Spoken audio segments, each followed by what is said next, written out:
Hey guys, Kaze here. Welcome back. We're back with our new series, Hakuoki Stories of Shinsengumi. We're on PS3 edition of it instead of PSP or the 3DS. We have a few extra stories on here as well. I only got the free ones because the other DLC altogether cost about $45. So I'm gonna hold off on those since we have like 6 routes to go through anyway. So yeah, we have a lot of things, and while there's an encyclopedia, I'm gonna avoid doing that in the game as well. It's gonna be like the red writing. I'm gonna avoid doing that. So yeah, unless it's like a person's name, then maybe I will. But other words, like what's this? Like what's a Kodachi? It's a sword. A special kind of sword, but sword essentially. So I'm like gonna leave those alone. So yeah. Anyway, let's get going. Let's get to our prologue. But first, we gotta name ourselves. Instead of Chizuru Yukimura, I shall be Kaze Yukimura, because I'm used to saying Kaze as opposed to Chizuru. I mean, I could do Katsumi, but Chizuru. Though, I wonder if they can say Chizuru's name. Alright. I'm silly. Oh dear God. Yeah. Chizuru. We'll just be Chizuru. Why not? She has a name, it's named the thing. Why not? We'll be Chizuru. It'll roll off my tongue eventually. Yes, I am sure. We shall be Chizuru. This is a work of fiction, but some elements draw inspiration from certain historical figures and events. Prologue.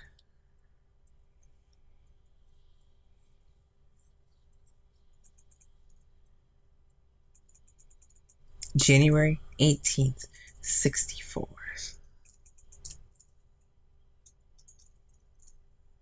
So, this is Kyoto. It was awfully impressive. There was no denying it. Even the simple hellos between people passing the street seemed warm and friendly. They nodded and smiled to one another almost as if they were family, not strangers on errands. Still, there was something else as well, something that made the city feel strangely cold, almost as though there was a great invisible wall shutting out anyone who wandered in from the country. I wasn't particularly comfortable, I had to admit. No, that's all in my head. I had walked quite some distance to reach Kyoto, and it occurred to me that my mind and body were both very tired. Even so, tiredness was no reason for me to stand about feeling sorry for myself. I couldn't afford to, after all. Excuse me. With new, how but forced resolve, I tried to stop a passerby. I'm sorry, but I seem to be a bit lost. Could you...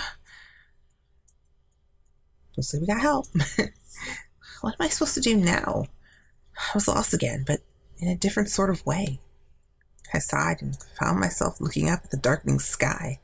The sun was beginning to set. The people I'd spoken to hadn't been unkind, and they had given me the directions I needed. But couldn't he have chosen a better time to leave the city? Apart from my father, there was only one other person in the city whom I could rely on. Dr. Matsumoto. Dr. Matsumoto was a doctor in service to the shogunate. I had never met him myself, but my father put a great deal of trust in the man.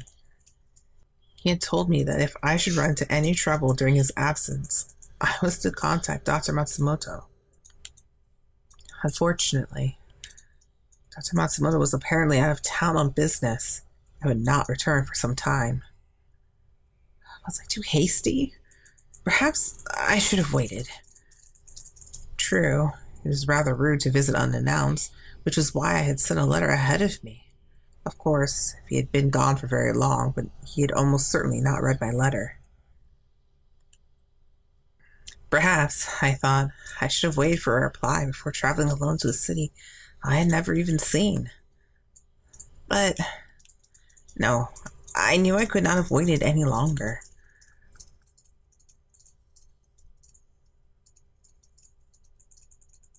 Chizuru. Is something wrong, father? He paused for a moment and looked at me.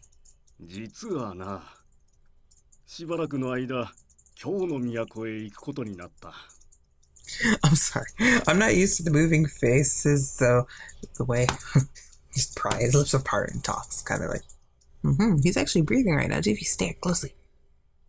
Okay, I'm good. It seems I must go to the city of Kyoto for a time. Work again? He'd been leaving the house often then, sometimes for days at a time. How long will he be gone? それはわからん。一月になるか、二月になるか。I'm afraid I can't say. A month, perhaps? Maybe 2. Oh. There was no hiding my disappointment. Nonetheless, I wasn't a child anymore. I couldn't beg him not to go, or some other foolishness. Yes, I'd be lonely, but I was much more worried for him. Please, father, be careful.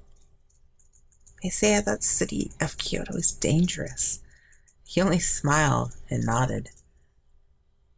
安心しなさい。You needn't fret.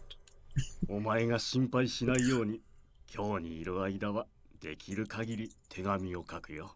I will be sure to send you letters as often as I am able, but you will have no need to worry. Sorry, I realize I probably make him sound like super heroic father. I don't know. Working with it, sorry. Okay, you promise? Father kept his promise. A new letter arrived every day, and I scarcely had the time to respond before another would arrive. He told me he worried about me, home all by myself. Then the letters stopped. A whole month passed with no word from my father, and I began to worry. Father, they say Kyoto is full of ronin. It is not a safe place. Usually, samurai is paid by their house, but ronin with no house report who often rob people in order to make ends meet, are nothing more than violent criminals who hide behind the image of the samurai. Such is the state of the city of Kyoto, the city of ronin. Small wonder, then, that I worried for my father's safety. My mind concoct horrible possibilities, and I inevitably found myself depressed and tense. First, I suppose I need to find a place to stay. Lost in thought, I had to know that night had already fallen. If I was honest with myself, I had the first idea how long it might take to find my father. I had taken some money with me, but it wasn't much. Enough to last me a month, I hoped, if I used it wisely. If I could find father in that time, so much the better. If not, hopefully Dr. Matsumoto will return before my funds run out. Should I be unable to find either of them, then it would seem I'd be forced to return home. Well, at any rate, I should try and be as frugal as possible. And so I lengthened my stride and set off down the street. Fortunately for me, men's clothing was much more conducive to such a pace than my usual dress would have been. I decided early on that Kyoto was far too dangerous for a girl from the country to explore alone, and that it would be wise for me to dress like a man, or at least a boy. Because, I totally can't pull off the big manly look with my small frame. I don't even know how old we are. My disguise, such as it was, had proven successful, and I had made it all the way to Kyoto unmolested. Perhaps that success had gone to my head and let me think a girl dressed as a boy could explore Kyoto as she pleased. But Kyoto is not a safe place. I should have remembered that. Instead, I somehow convinced myself that whatever dangers the city hid didn't apply to me. Oi, そこの小僧! Hey, kid. I was about to discover otherwise. I spun around, and in the street in front of me were 3 men. Ronin. Can I help you? I did my best to keep my voice calm as I reached in what I felt was a nonchalant way for my kodachi. My father had made me take lessons in self-defense. I kept with them and actually done rather well. My skill was enough to defend against most attacks. Then again, perhaps it was my confidence in my skill that had put me in the situation in the first place. I'd messed up and let my guard down. My fault. There was no chance I could take them on and win, but there were 3 of them and 1 of me. Pretty nice blade you got there, kid. Only then did I realize that they were far more interested in my sword than they were in me. It looks like a bit much for a pup like this one. Am I right? Give it here, okay? We'll use it to defend our country. But this is... The sword wasn't just some blade I had picked up. It had been passed down through my family for generations. There was no way I could give it up to the ronin. Unfortunately, I had a feeling they wouldn't understand. Here's the situation. The best decision was undoubtedly to retreat. And so, I turned and ran as fast as my legs would carry me. Hey, get back here, you little bastard. Gosh, they sure don't give up easily, do they? I felt like I've been running for quite a while, but I could still hear the ronin behind me cursing loudly. I ducked into an alley and flattened myself against the wall. After deciding they weren't too close, I crept further into the alley. I had left a couple sheets of wood leaning against one of the houses. It was a perfect spot to hide. With luck, I thought as I knelt down to shuffle under them, this will get me out of this mess. Huh? Something was wrong. I expected to hear the ronin yelling at each other, looking for me, but seconds turned into minutes, and I heard nothing. I was about to sneak out and have a look, when...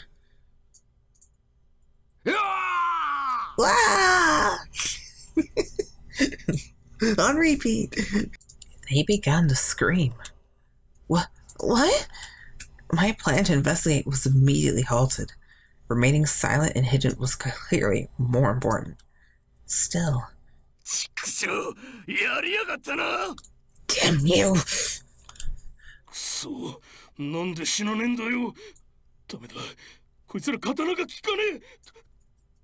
Oh, I expected more, sorry. What is this? Why won't you die? Damn it, we gotta get out of here! It was then that true fear began to set in. There was something out there. Something very, very dangerous. Something quite possibly lethal. The possibilities were... Well, my imagination conjured up no shortage of gruesome theories. The possibilities were... Well, my imagination conjured up no shortage of gruesome theories. Even so, I could feel that itch of curiosity. I wanted to know what was out there. Slowly, carefully, I edged out to the corner and looked out. Cold moonlight glared back at me from the bare blade of a drawn sword. My eyes followed the blade up to the arm that held it, clad in a coat of light blue. Had this person saved me? But no sooner had it appeared, that hope was dashed.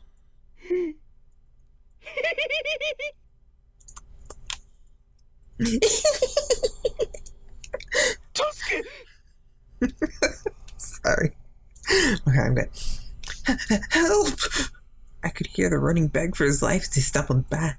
The person in the blue coat said nothing, just stepped forward, his sword raised. Ah!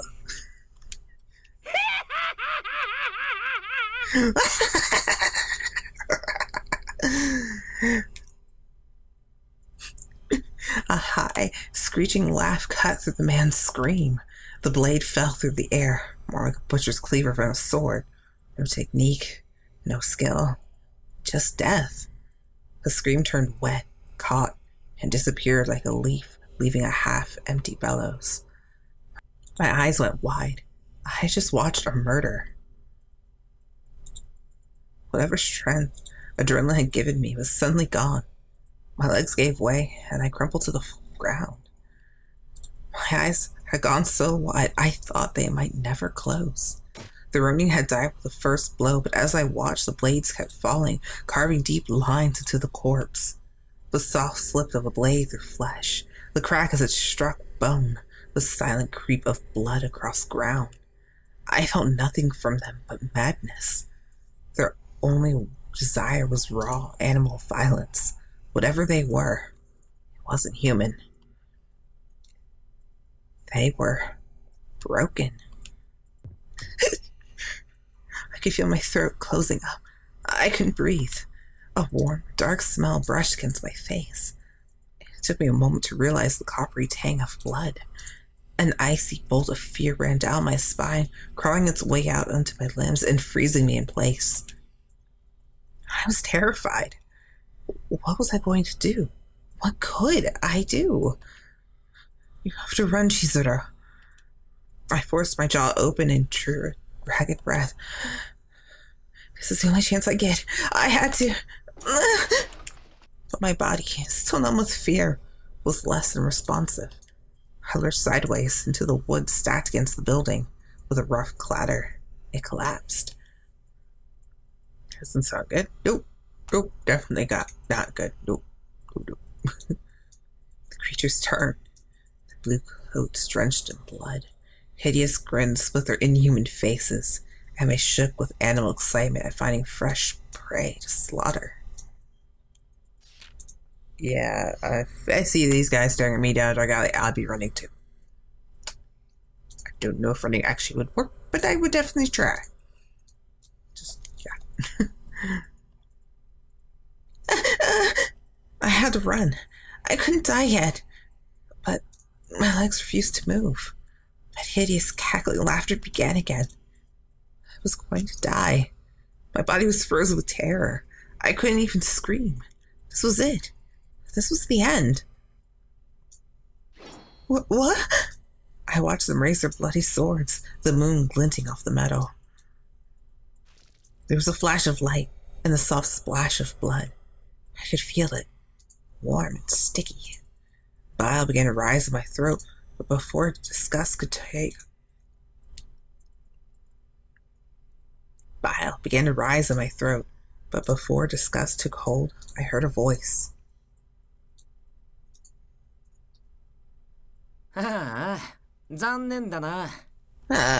Really? The words just disappointment, but the voice sounded happy. 僕一人で始末しちゃうつもりだったのに、斉藤君、こんな時に限って仕事が早いよね。And here I was, planning to take care of all of them on my own. Couldn't you have picked another day to work so fast, Saito? As he spoke, the strange man smiled, almost as if he were enjoying himself. I only did my job. Unlike you, I take no pleasure in battle. うわ、ひどい言い草だな。Well, that's not a very nice thing to say. He laughed. 否定はしないのか。 You don't even bother to deny it. The man called Saito sighed with an air of long-suffering companion, and he looked over at me. Hi. でもさ、あいつらがこの子を殺しちゃうまで黙って見てれば、僕たちの手間も省けたのかな。Sorry, fascinated by them breathing and blinking at me and trying to talk. Maybe, but if you just sat back and let me kill the kid, you could have saved us some trouble. His tone was light, but his words confirmed my fears. I left the frying pan, yes, but I was now in the fire. さあな。少なくともその判断は俺たちが下すべきものではない。Perhaps. That decision is not ours to make. Huh? There was someone in charge of these two? The conversation seemed to suggest they were part of an organization of some sort. As I thought about it, I remembered hearing stories of a group of men with blue coats. Ah! My thoughts were interrupted by a dark shape sliding into view. Hello. You don't know Gramsci. Oh. I swallowed hard. The moonlight shone off his smooth, dark hair. For reasons I couldn't fathom, in that moment the light on his hair made me think of fluttering flower petals, almost as if the cherry trees are blooming out of season. He has purple eyes. I gotta love those purple eyes. They look like they're glowing. I was like, why is this mouth not move? Sorry, it's CG. Here, let's look at it. Ooh. Okay. Look, it's not your friend tonight. His words are cold and quiet, like a blade of ice. Blue-white moonlight lit his slender face and shone from the blade he had held pointed at my chest. But it wasn't the sword that made my breath catch in my throat. It was his eyes. Yeah, I know what you mean, Chizuru. I know what you mean. They were fierce and hard, but somewhere behind them, I could catch a glimpse of something else. There could be no doubt that he was prepared to kill me, and yet he looked troubled. Not kindness, but perhaps mercy?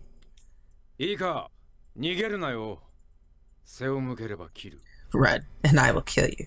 Do you understand? I nodded. There was no doubt he meant every word he said. He stared at me for a moment, then grimaced, and with a sigh put his sword away. What? I was too surprised to stop myself from speaking, and it quickly became apparent I wasn't the only one. あれいいんですか、土方さん。この子、さっきの見ちゃったんですよ。What? Oh, wait. Hijikata, are you sure about this? This kid saw, well, everything. That can't be good. As he spoke to the man he called Hijikata, his eyes narrowed. The man called Hijikata frowned back at him. Shut up. I'm sorry, it's just like, just listening to the voices and it's like, he says something that's really long and for us, translation is 2 words. Sorry. Okay.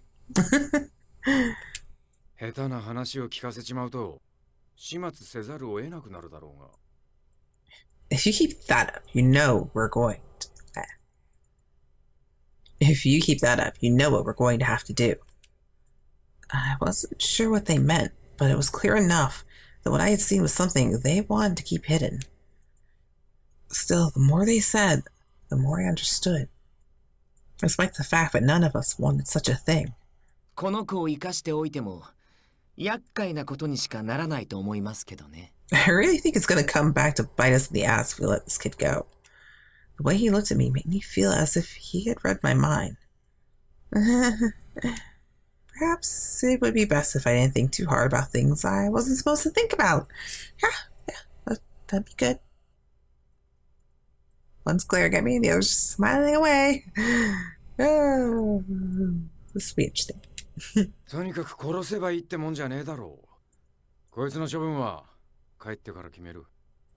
having an issue figuring out his voice though.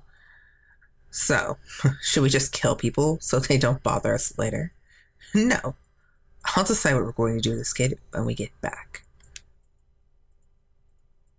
I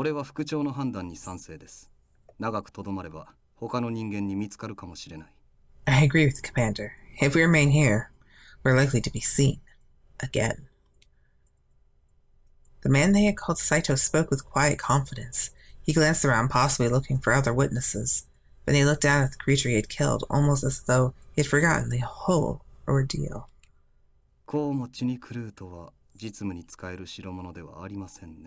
If they have this sort of reaction to blood, then they don't seem like they'll be very practical. Damn,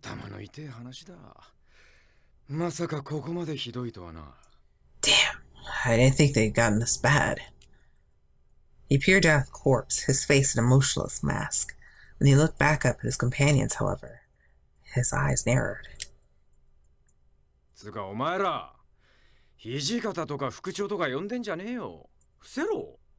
As for you two, drop the Hijikata and commander stuff. We're supposed to be keeping a low profile. I'm a commoner, I don't know shit. 伏せるも何も体服着てる時点でバレバレだと思いますけど。What? Come on, you can't be serious.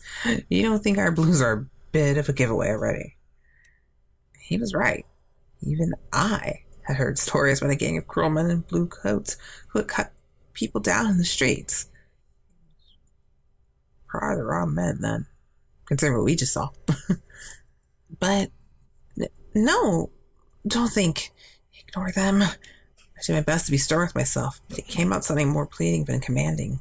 My mind swirled with thoughts and worries. I was being drawn into their world. A world where there was nothing strange in carrying on a normal conversation in the dead of night, with corpses for company. 死体の処理はいかように、肉体的な異常は特に現れていないようですが。What should we do with the bodies then? There doesn't seem to be any physical signs, but Hijikata thought for a moment before he spoke. 羽織だけ脱がせとけ。あとは山崎くんが何とかしてくれんだろう。Just take the blues. Yamazaki can deal with the rest. 御意。As you wish. 大使が切り殺されてるなんて、僕たちにとっても一大事ですしね。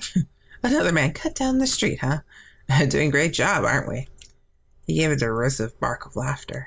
ま、あとは俺らが黙ってりゃ、世間も勝手に納得してくれるだろうよ。So long as we keep our mouths shut, I don't think anyone will connect us with this. He looked directly at me when he spoke, and I got the distinct feeling that his words weren't for his companions. My lips are sealed.